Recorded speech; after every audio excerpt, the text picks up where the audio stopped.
Good morning, everybody, and welcome to the final episode of Trending this week. Hope you've had a fantastic week wherever you are in the world. As always, the show is brought to you by Iconic Coffee. Head over to shop.iconic.com and use the code TRENDING for 10% off. Well, joining me this morning on a Friday is Rich, as always. How you feeling, mate? I'm good, mate. Thank you. We had a poorly child all night, so we've had that. So if I look a bit white, that's the reason. And because the lights are different as well. You look no more ill than usual, mate. It's absolutely fine. Wonderful. Don't worry. Right, we're going to start with a story from yesterday, which is going to, make the headlines pretty much until it goes through Parliament, which is this story from the UK where the Labour Party are now talking about lowering the age of voting to just 16 years old.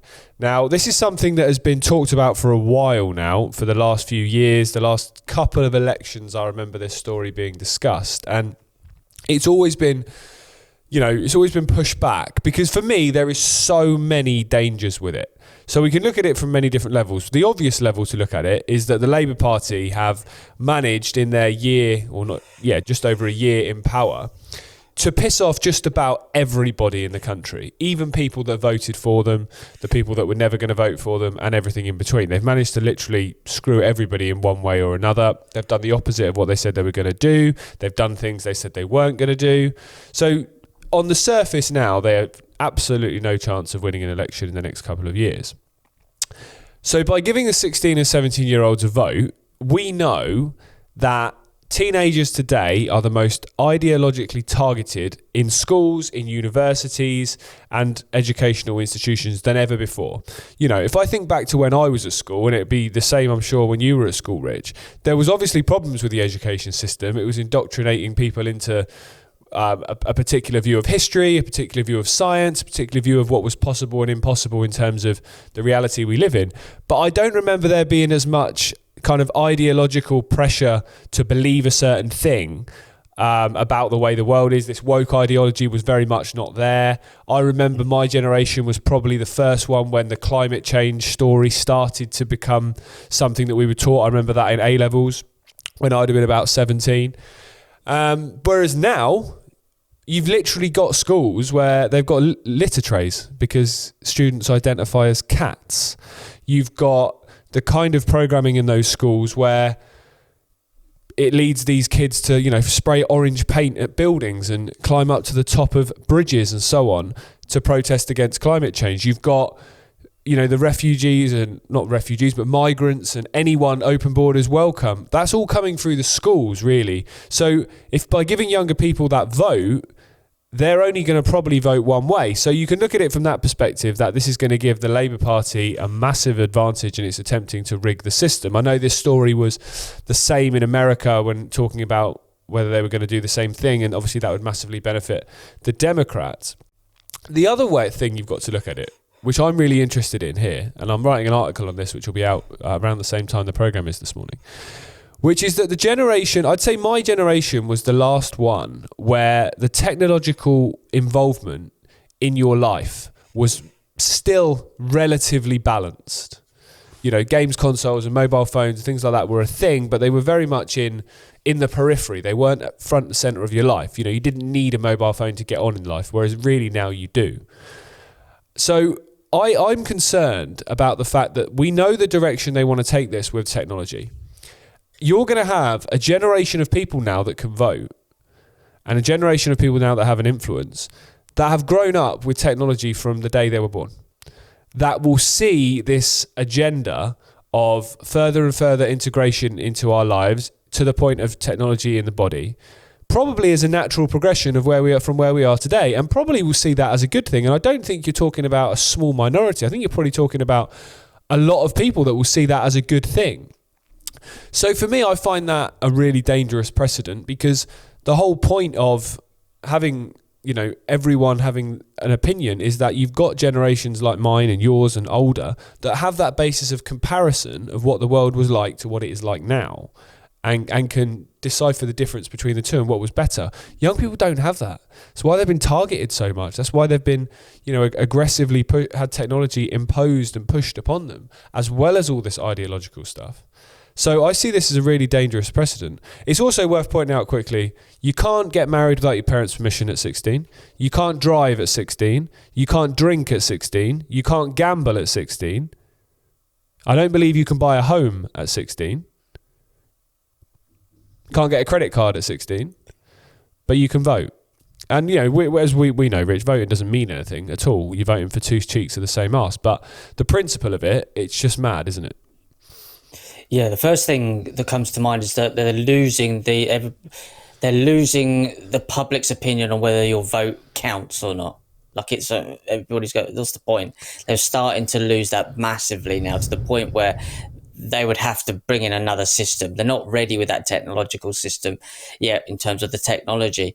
And the best thing that I think they could have done was to do what exactly they've done. They've bring in a younger level. Suddenly 16-year-olds feel like they've got some say in the world and power. And when you're 16, you feel like you're completely lost. No one listens to you. No one wants to hear what you're saying. That's the most powerful thing you can do. I've had people who are younger than me, 10 years younger than me, telling me when I was 30 to go and vote, you need to vote. And I'm looking at them going, what are you talking about? And they were listening to the likes of the Young Turks at the time, and you're like, oh my God, we're in trouble.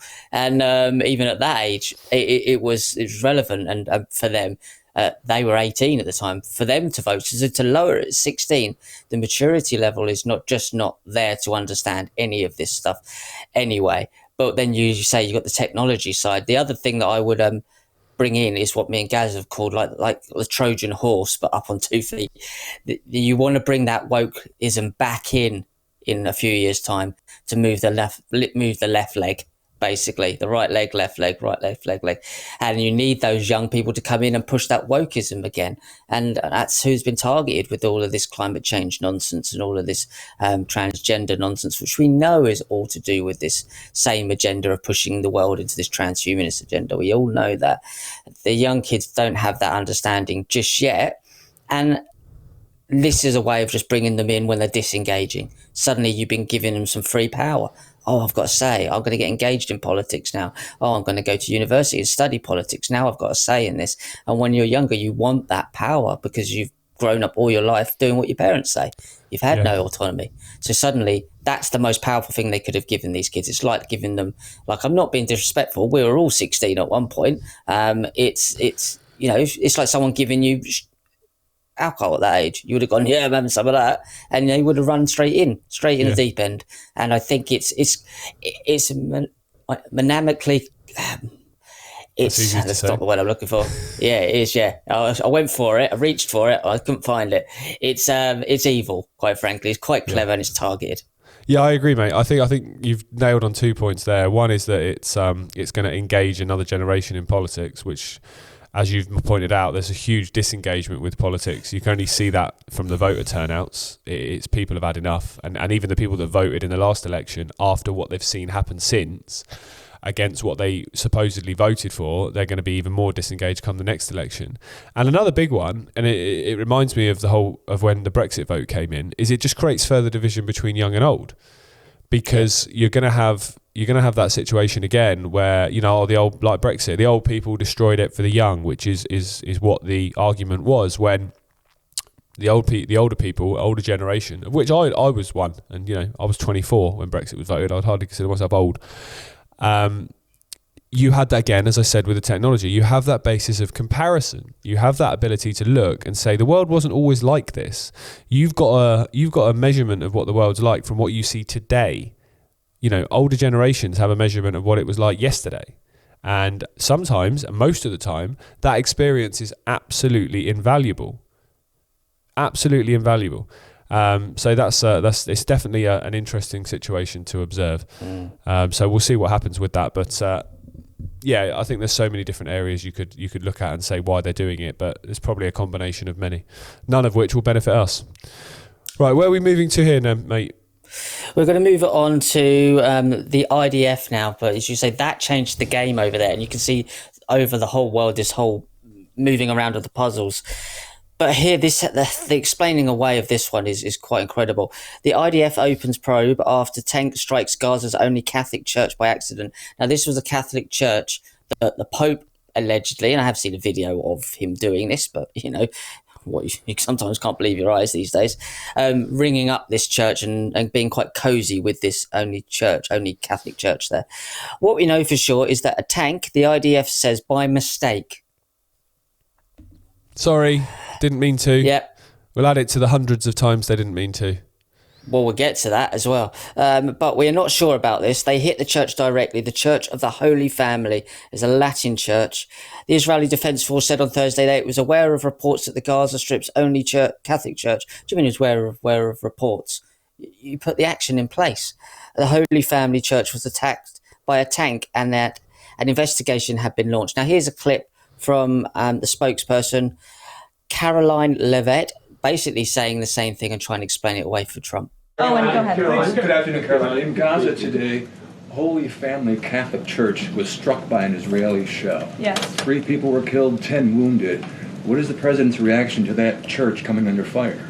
It was not a positive reaction. He called Prime Minister Netanyahu this morning to address the strikes on that church in Gaza, and I understand the Prime Minister agreed to put out a statement. It was a mistake by the Israelis to hit that Catholic church. That's what the Prime Minister relayed to the President, and you should look at the Prime Minister's statement that will be coming out.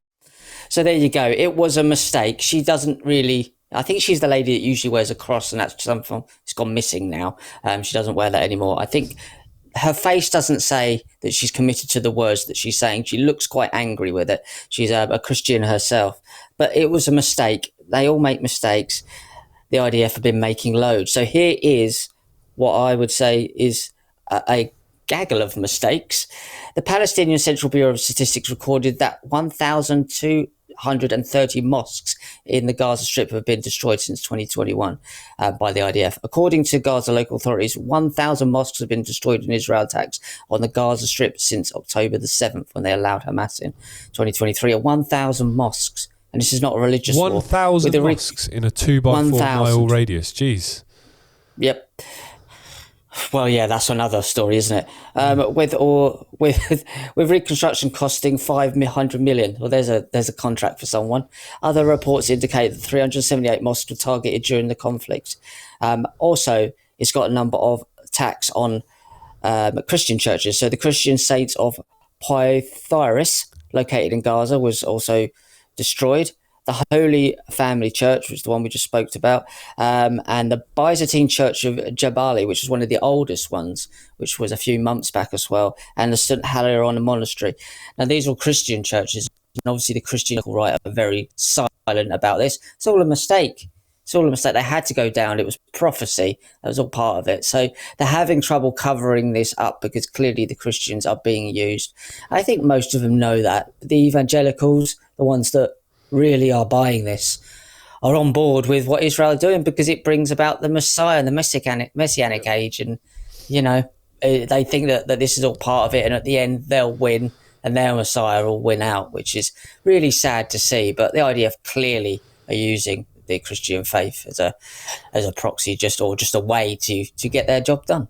They certainly are. And one thing I think's interesting there, actually, is we're kind of sold this story that Gaza is this kind of very extreme Wahhabi Islam land where everyone there, you know, just wants to kill Israelis, wants to kill Jewish people, and, you know, go there and look what happens to you kind of thing. You've seen lots of videos where people have been protesting, particularly people that are gay have been protesting on behalf of the Palestinians, that have had reporters go up to them and say, you know, you'd be killed in Palestine for being gay, X, Y, and Z, and so on. Well, the fact there's Christian churches there at all kind of dispels at least part of that story, because Christianity and Islam are two completely different religions. So the whole idea that they are living amongst each other in Gaza kind of dispels that myth, if you like, that Gaza is this extremism hellhole of you know, extreme hard right Islam, which I'm sure there is certain factions in that, but certainly not the majority.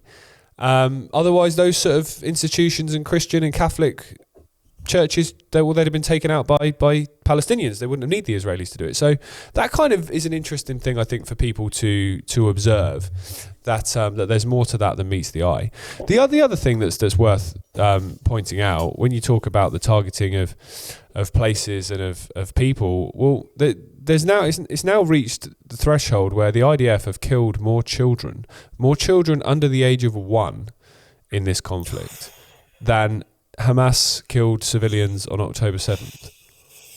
Now, I'm not a believer really in an eye for an eye and in the fact that any lives are more valuable than others. But the point I'm making is that the disproportionate nature of this response, even if it was genuine, even if the whole Hamas attacks were genuine and they weren't allowed to happen, even if any of that, I don't understand how even the most hardline pro-Israeli freedom type person can justify this at this point. I don't understand how, even if your lens is so Israel first, like the majority of the Christian right, as you point out, mate, I don't get how you can even begin to justify that anymore. Because I think it's just disgusting what we're seeing. It is, and I think the point is though that they're not justifying it to the rest of the world. The rest of the world have seen how disgusting it is. They're justifying it to themselves. Yeah, they are. Yeah. And that's something you can't do, or I can't do anything about. They've got to live in that fantasy land for the rest of their life, and it's not reality. The reality is that the IDF is what it is. And even if you do a little bit of research, when you talk about Wahhabism, look into the guy that they named it after. He clearly Ashkenazi, Turkish. It clearly was, and the Saudi royals clearly are as well. Royals, inverted commas. When you look into the research, these guys are the same guys that are on the other side, if you like. That's the point. Is that the Christians are getting used in the middle. All three of these Abrahamic religions are getting played off against each other, including the Jewish faith, by what we would call Sabbatean Frankists that have inverted everything. And that's the truth. And these guys are not explaining it and explaining it away to anyone outside of their sphere. They're doing it to themselves because they've spent their whole life propping this up. And, you know, I mean, the Trump guys have had it recently. They've got to, there's some point that has to end, living in that grand illusion that you are the good guy, when clearly it shows that, yes, your intentions might have been good, but the stuff you were fed was cult-like and it was brainwashing, and you have a choice to stop supporting that right now. And that's all really that matters. Yeah, I agree, mate. I think all religions, if they but make you hate other people because they believe something different, if they make you want to, you know, wage war and violence against other people because they believe something different, then to me that's a form of mental illness. I think if you want to believe a certain ideology, a certain way of living, a certain belief system of what happens after you die, what reality is all about, that's absolutely none of my business. Go ahead. But you can't impose that on others, and you can't let that skew your view of other people who may have a slightly different perspective to you because of that. Because if you're doing that, that's just insane. Because so much, you know, really, really fair point, so much of what people believe is dictated not really by them. It's dictated by the culture that you were born into. You know, me and you sat here, mate. If me and you were born in Tehran, we'd probably be Muslims today. Because that's the culture you were born into, and very few, as we know, actually step out from that, because in certain cultures it's very dangerous to do that. Step out from that and then start observing and making up their own decisions. You know, if we were born in the centre of Tel Aviv, we'd probably be Jewish.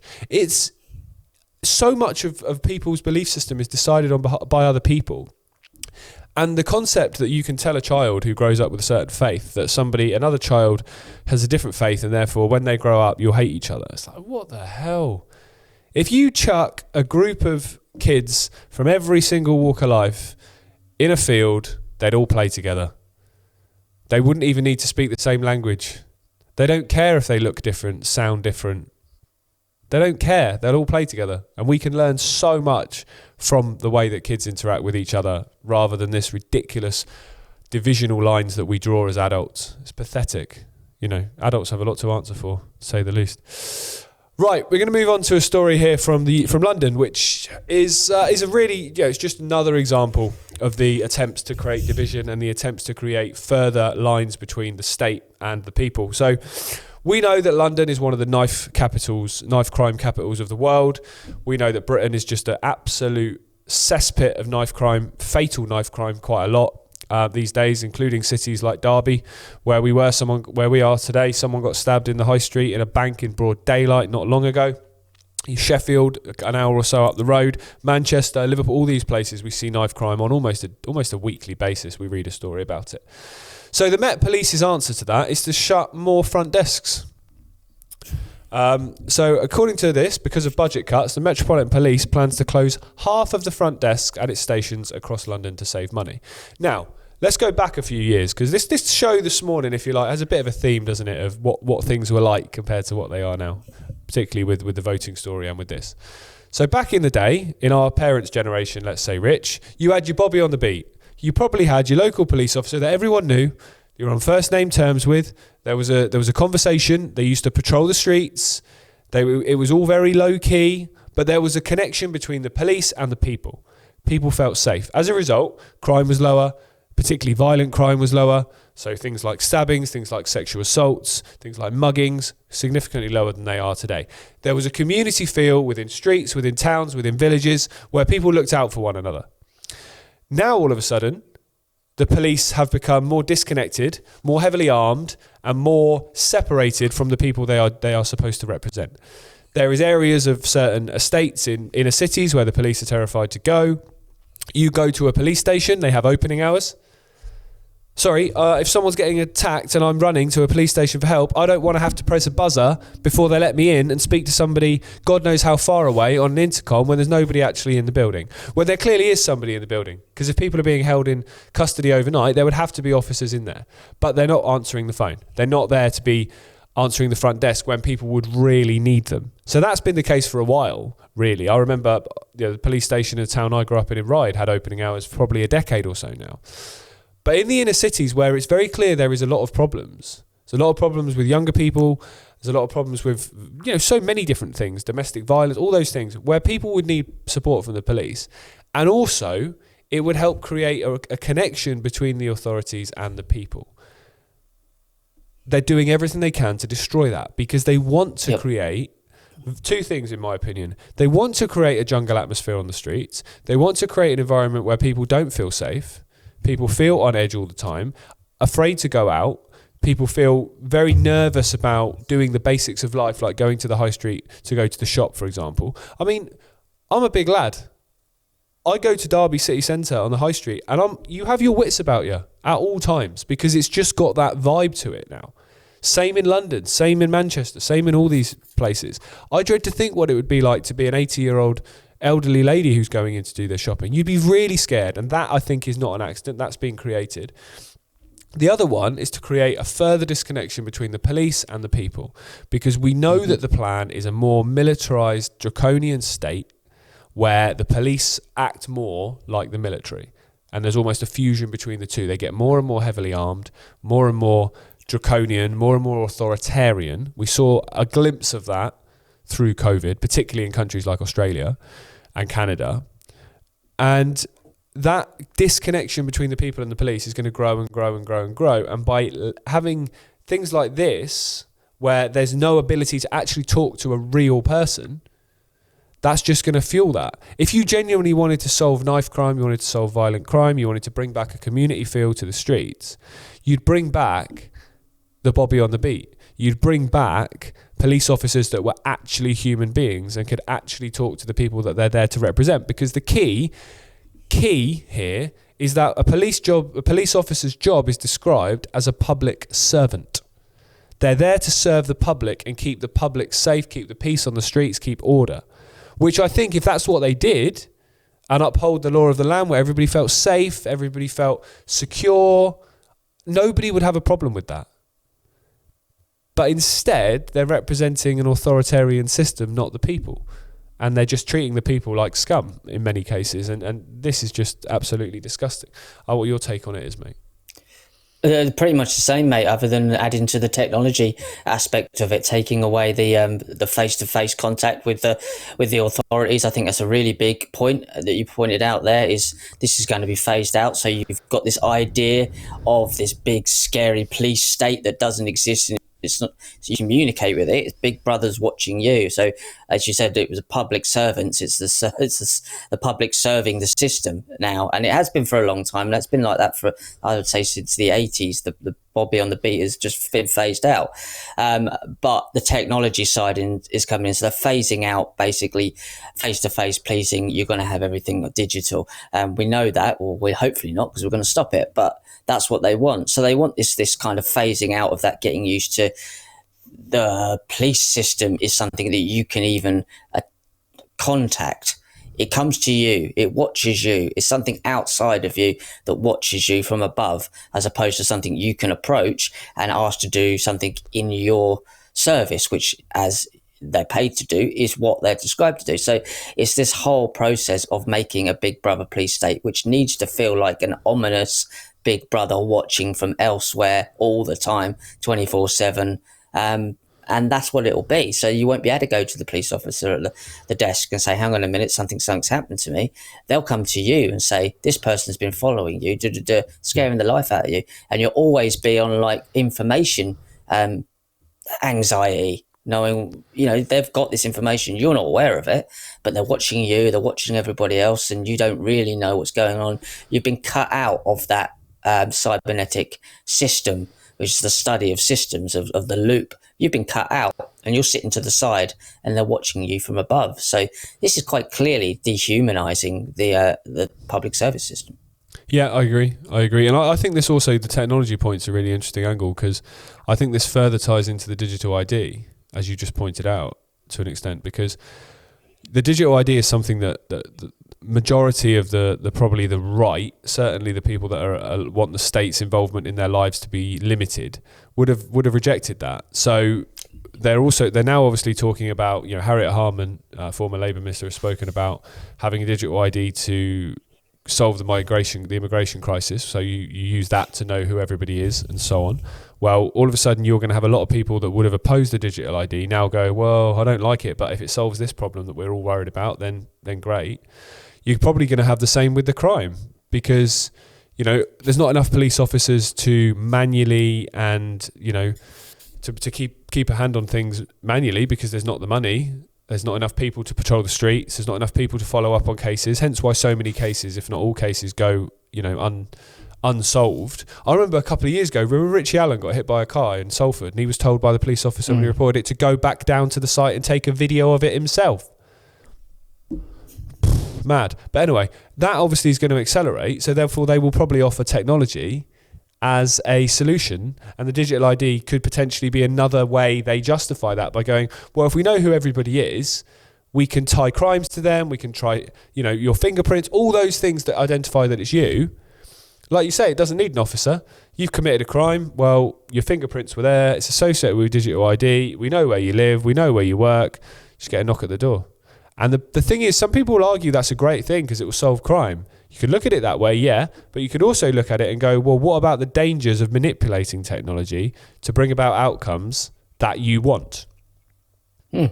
Totally. We were talking about this in the office earlier this week when we were talking about the plane story I covered earlier in the week. And Kelly asked, do you think this is to try and push AI pilots? Because the whole concept that this is about the Air India story, where they're basically trying to insinuate the captain brought the plane down on purpose because he was suffering with depression. Yeah. And are they trying to push this AI agenda to fly planes? Because they'll say, well, AI doesn't have the capacity to be depressed, to do something like that. It's like, yeah, but it has the capacity to be programmed by somebody to do something. And you could say the same with this crime story, where people will argue the use of technology is great. Well, you can program technology. You can program it to bring about a story that you want, a certain outcome. We know they can manipulate CCTV with deepfake technology to make situations look like they happened. They can manipulate fingerprints and DNA and forensics to bring about outcomes that they want.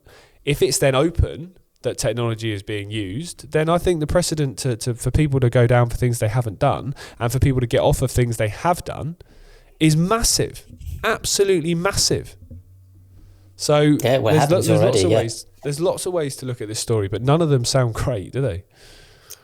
They don't. They absolutely don't. It ties into our next story, the technology that's absolutely sweeping through here. And as I say, this is going to become the people behind the technology. When the technology, it's the hammer taking control of the of you. I said that someone put out a tweet. I think it was Elon Musk actually put out. We've co-created this thing. Me and AI, myself and AI have created this thing. I was like, no, you didn't. You used AI. You and the hammer didn't make the shed together. Shed with the hammer as a tool, and it's like it wasn't a co-creation. You didn't sit around the table and come up with the idea. So UK switches on AI supercomputer that will help spot sick cows and skin cancer. Now the sick cows bit straight away is to me meat. Don't eat the meat. Hopes 225 in Sambard AI in Bristol will unleash the new era of technological, medical and social breakthroughs. Britain's a new 225 million national artificial intelligence supercomputer will be used to spot sick dairy cows, which sounds a bit funny at first glance, but then just shows, okay, they're going to just start phasing out the meat, improve the beef even, improve the detection of skin cancer on brown skin and help create wearable AI assistants that can help police anticipate danger. I mean, anticipate danger. What does that even mean? That's your police state. It's it's a database of pre-crime, or it's even worse. It gets the crime of something in say 100 years' time. The crime of your great grandparents go, oh yeah, they've got a family history of crime. Like, what are you talking about? It's not the same person. It's the original sin nonsense. Scientists hope Isambard, which is a strange name, AI, named after the 19th century engineer of groundbreaking bridges and railways, Isambard Kingdom Brunel, will unleash a wave of AI-powered technology, medical and social breakthroughs by allowing academics and public bodies access to the kind of vast computing power previously preserved for private tech companies. And here we go again. This is absolutely ramping up and coming and enclosing people like they have no idea right now. Yeah, and I think this ties into the first story. We're talking about this generation thinking that this progression in technology is inevitable and it's a good thing. Well, it's not, because if you're getting to the point where technology is becoming as powerful as that, as you're describing, and the influence and the potential for manipulation it has is as big as being described there, then how's that a good thing? You know, the ratio of when it's gone from being the servant to the master has been crossed at this point. Yep. Where technology is dictating our lives. It's dictating the lives of anything and everyone. And you mentioned there about, you know, going back ancestrally into family histories and crimes and things like that. You're going to be holding people accountable for actions that weren't theirs, which is again, it's a bit of a theme really. There's talks of it, you know, these days with historical replications of actions that the British Empire would have done years ago in things like reparations, racism. In things like racism. When what was done years ago was absolutely despicable and absolutely disgusting, and I think you'll struggle to find more than a handful of stupid people these days that don't agree that it was horrific and disgusting. But you can't hold people accountable today for actions of people of previous generations. You can't do that, because if that was the case, you'd never move on.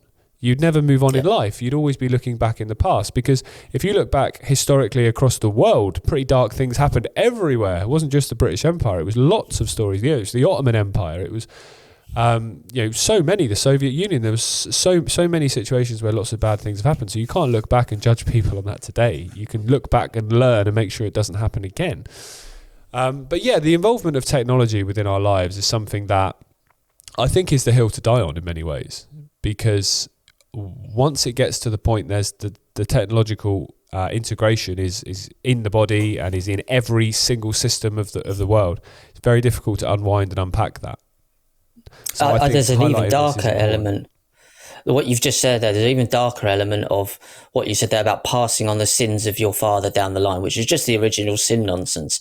A lot of people don't know, and this research I've been doing recently, that a guy called George Church, but many others have been able to do this, to store DNA data to your DNA. That includes JPEG files, JavaScript and text, and probably video eventually. Now, this can be reinserted into the body as well. So I mean, I've been looking into this in terms of the Epstein files, but that technology can put the files in your body. Now, what's to say that those files, that information can't be passed down like DNA does with the DNA to your children and your children's children? So they're building up a family history of all of your lineage inside your body. So you are kind of, if you are an outsider and you go against the, like even today, if you go against the system, they could come out and say, well, that's going to affect your great-great-great-grandchildren. You'll be on the list of the families that don't, they can do the technology of it.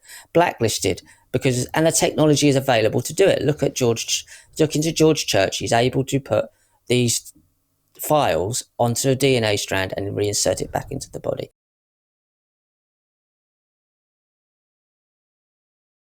So this research is about alternative ways of storing data, digital data, for archival purposes with DNA. The initial thought was, I don't care what I'm building, and so why don't we just build Moby Dick or something? I'll just encode it into DNA, and we'll just build that because I don't want to worry about the design at this point in time. Sri and I debated what we should encode, what would nicely represent the digital universe, and we wanted something that represented sort of modern digital. So we used an HTML version of a book that I wrote recently called Regenesis. The HTML form, let's say the web form, includes images, digital images. It includes JavaScript programming language that actually does perform something interactively with a person. And so we encoded that into zeros and ones and then into DNA. We started thinking about, based on some prior work, of thinking about DNA as a source of information storage, because one, it is very long-lasting. You can recover DNA over thousands of years. And second, it's a very dense storage information source. Most non-DNA methods store on a plane, while DNA can be stored in a volume. The density is remarkably high, as little as 1 bit per base, 1 base per cubic nanometer. So we can store on the order of almost a zettabyte in a gram of DNA, a milliliter volume. The theoretical density of a DNA is that you could store the total world's information, which is 1.8 zettabytes, at least in 2011, in about 4 grams of DNA. So this isn't beyond the realms of possibility. No. And these people, remember, he was someone who was funded by Jeffrey Epstein, are mental.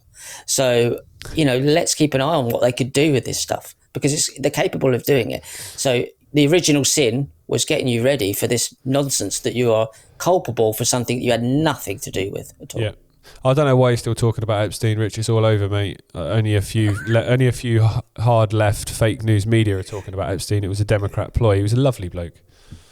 Yeah, well, he seemed lovely, but yeah. Mad. Right, the positive news story to finish on today is that apparently we can expect a 4th heat wave this summer in the next 10 days or so.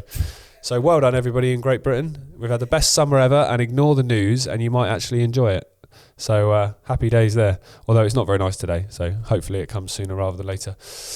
Rich, thanks for your time, mate, and I hope the little man's okay. Yeah, he'll be better. He had a 24-hour sickness, but it's horrific when it goes off, and it's like The Exorcist. It's just suddenly, blooming hell. Kids vomit. Fun games, fun times. If you've got kids, you can relate to that. If you haven't got them yet, wow, you've got that to look forward to. Thanks for joining us this week, everybody. Me and Gareth will be back on Monday morning. Have a fantastic weekend wherever you are and whatever you're up to. We'll speak to you then. Bye.